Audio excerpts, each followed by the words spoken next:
I got a quick little video for y'all today in the middle of this winter storm that we're dealing with. Had 9-degree temperatures last night, and I was over here a couple days ago and their well pump's bad. I was adamant with the customer on the phone, no sir, it's probably frozen. So finally, a couple of days go by, I come out here, boom, she's pulling 50 amps and kicking the breaker. But we are here today to try to replace the pump. Unfortunately, it's 300 feet in the ground and the tank is bad in the house. So we're gonna have to somehow try to pull it out. Look at this. It's so frozen, you don't even compress the snow. It's just a literal sheet of ice. My truck weighs 12,000 pounds. And look, these are the tracks. It does not compress. That's how frozen it is. So we're gonna see what we can do today. But the customer said his wife was getting on him, so try to help a brother out. All right, well, we were kind of worried because there's still ice on top of that roof. The lean-to has fallen. You can see it all right there, and it's right there next to the well. It actually did hit the well. But me and Mike were talking about like the idea of it being frozen, and check this out. So right before we tried to cut it, she is frozen solid. So I've got to somehow be able to thaw this, and maybe it's not frozen down deeper.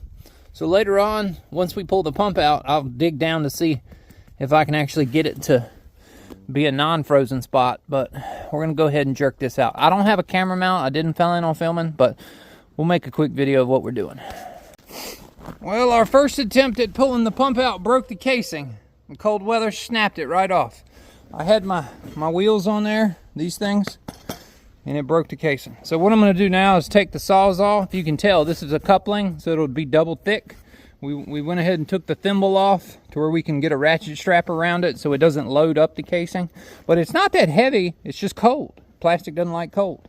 And we needed to be able to dig down here to find a non-frozen spot. So I'm going to take the blade, cut all the way around it, get it flat again, put the wheels on it, we're going to rip it out. Now that we got the pump all pulled out, that was an absolute trick, trying to get up the hill and not fall. It sucks because the wire is also bad. So let's see if I can find a bad spot in the wire and show you. Here's one. See right here? And that, let's see, if you flip it, it's on the black wire. So it's bad. Sometimes I've had them, only showing on the ground and I've just left it alone. That one's about to wear through right there. There's another spot right there. It's always on that side. There's another one. There's another one. That's all of them. But not only are we replacing the wire, we're replacing the pump as well. And luckily, it was not in at 300 feet. I think it was only in about 200, maybe 220. But here's the old red jacket. Good pump. Good pump. Let's see what your model she is. 99 model, not bad. 27 years. Okay, I'm gonna pull some fresh wire and get a new pump on it. Today what we're doing, he wanted the best of the best, so I got him a Grundfos SQ 190.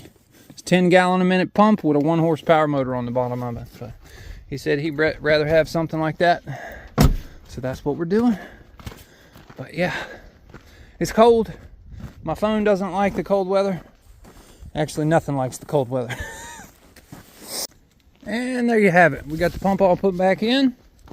Got the ice blockage all melted with the homeowner's little heater buddy. Set it right here, and the ice blockage went straight down in the ground. So put a union here to make everybody who's watching this video happy. Schedule 80 elbow, brand new well seal, brand new top 90, brand new wire, brand new pump. So right now the homeowner is going to get me a blanket, and we're going to wrap this up, and then we'll flip the thimble back over top of it. Then we'll go in the basement and start the process of changing out the bladder tank. Now we transition into the basement, and they got this really tight mechanical closet here, and everything is cram packed in here. So you got your filter, looks like somebody made a little box to hold that. I'm gonna go ahead and turn this to the off position, which is right there, because I gotta cut the PEX and don't want the entire house to drain, because it comes down from this fitting here. It looks like they use galvanized there, but they use a stainless steel ball valve there, which is good. But we're gonna do away with all that. And then the pressure switch, I wish it was turned this way, but it just sucks. It just sucks everything about this, because the fitting, there's not enough to glue and fix the repair there. You see, so it's gonna be a trick. But the tank is actually still good, but it's a 99 model, so the tank is double beyond its life expectancy. And since we just put a new Grundfos in, we might as well put a new tank in. He wanted a new switch regardless, so I talked him into just replacing it all. That way he can get a full warranty on it. But ooh, that filter looks gross. We'll change that too. But I'm gonna spend about an hour in here and get this all updated. All right, it's been about 45 minutes. I've got the tank all installed, PVC hooked up, PEX pipe hooked up, new pressure switch is already wired up. I even took the time to turn the gauge to where the homeowner could see the pressure. Now, you can really tell how much sediment is in the bottom of that, which we will change that here in a minute. But I wanted to kind of make a premise of this video. Since we put in a Grundfos pump, and the Grundfos pump has a soft start feature, right, where it slowly ramps up to speed, sometimes customers will get an issue with their water pressure dropping off on low pressure, and then it kicks on, and every time the pump cycles it drops off a little low. So your traditional well pump and your tank, we typically say 2 psi below the on of the pressure switch.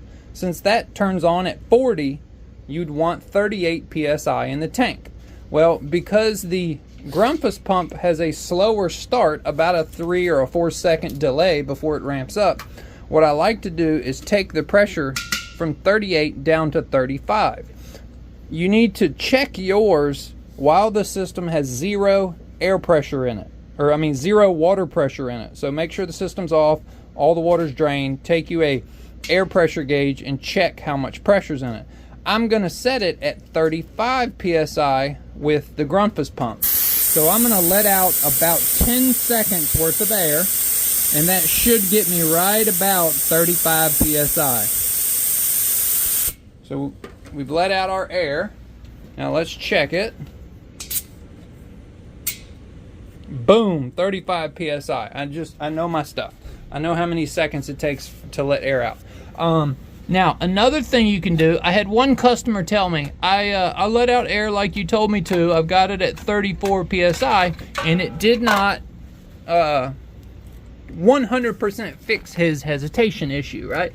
So the next thing we did was we come here to the pressure switch. We want to increase the pressure switch just a little. So you're only going to manipulate the top nut. Never, ever, ever touch the little nut on this side. Only the big one. So what we're going to do, we're going to take this switch and we're going to turn it. That's a half. Okay. That's 1. And then that's 1.5. Now you can increase it 3 full revolutions, and what that'll do, that'll increase your overall pressure in your house from 60 up to about 68 or 70. So I only did 1.5 revolutions because we're only trying to increase the pressure just a little bit, from like 60 to 65. And what that's gonna do, that's gonna give it just a little bit more leeway so the pump can ramp up before the tank completely empties out of water. So it shouldn't give him any hesitation. Only about, I don't know, 2 out of 10 systems will have a hesitation issue when they switch over to a Grundfos pump, and that's strictly due to the soft start feature in the pump just not ramping up fast enough for what the tank is set at. Because the reason why you set it at 38 is to get optimal efficiency out of your pump. That was with the older 4-inch pumps that instantly clicked on. But with soft start technology, you have to give it a little bit more leeway. So rather than there being 6 ounces of water left in the tank, you might want a half a gallon left in the tank before it clicks on, if that makes any sense. But let's go ahead now and let's change this filter, and then we'll turn the system on. All right. Mike, I'm probably gonna need that bucket, sir. The little one, the little bucket would be great. I think I can slip it right underneath this. There you go. So you got the filter right here. You got your little O-ring. If you notice, they have a carbon filter, right? I do not recommend carbon filters on well water. It's just they stop up way too quick. But I've explained that to the homeowner. They're going to go out and buy some white string woven filters. But because we just changed the well pump, these filters are not going to last very long. They're going to stop up really quickly. So to me, rather than just throwing them away, I said run each filter for a couple of days and then switch over to your traditional white filter. Carbon filters are made more for filtering odor and taste, like chlorinated city water or something like that. But for well water, they will stop up with minerals, and minerals will actually plug them up. But they do a really good job filtering. Don't get me wrong, but they do too good of a job. So a lot of times people will say I got low pressure and I just changed my filter. They put a black one in and they've only gotten like 300 gallons of water through it, and then it plugs up. So that's why I only recommend using white filters. But in this case, we're going to run it just to use it, just to get rid of it, and then we're going to transition over to a white filter. All right, let's go over there and turn the breaker on. So the homeowner is going to turn the breaker on for me. We should get a rush of water in here. Now, while we're doing all this, I've got the main disconnect right here. This is pulled. That goes to the water heater. I'm not going to plumb that back in until we make sure we've gotten all of the air out of the system. All right, I see it going. Here we go. Their water is relatively clean. We pulled that pump out. There was very little staining on the pipe or inside of the pipe, so I was very happy with that. All my PEX clamps are tight. A little late, a little late now, Phil. But yeah, everything's looking good. They've been without water for going on 5 days, so that's why me and Mike came out here in the middle of this wintry blizzard. There's all my air. All right, let's go open up a sink. Cold water only. There we go. It's going to be filling up every toilet in this house.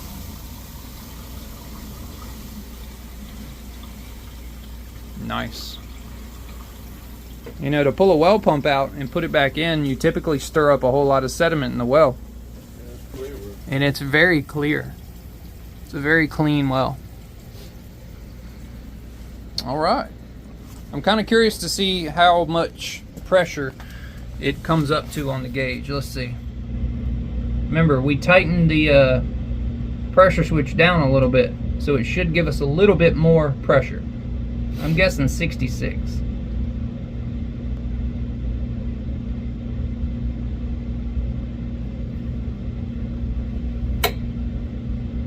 Boom! Right on the money. So they're upstairs, they're using water right now, which is good. Nothing's frozen outside. It sent me everything inside, so I'm happy about it. Okay, nothing left to do now but clean up. All right, well, that marks the end of this video. Hopefully you enjoyed it. Make sure you give it a thumbs up. If you're not subscribed, hit the subscribe button. And if you got any more questions, check out the playlist section on my channel. So a lot of people just search through the videos. I try to organize it in the playlist. There's probably a dozen or more different sections with a bunch of videos. I need to do better about going back and reorganizing it and creating more playlists to where the videos are a little bit more organized. But I've got over 400 videos now, and I promise the information is out there. You just got to search for it. So thanks for watching. We'll see y'all later. Peace.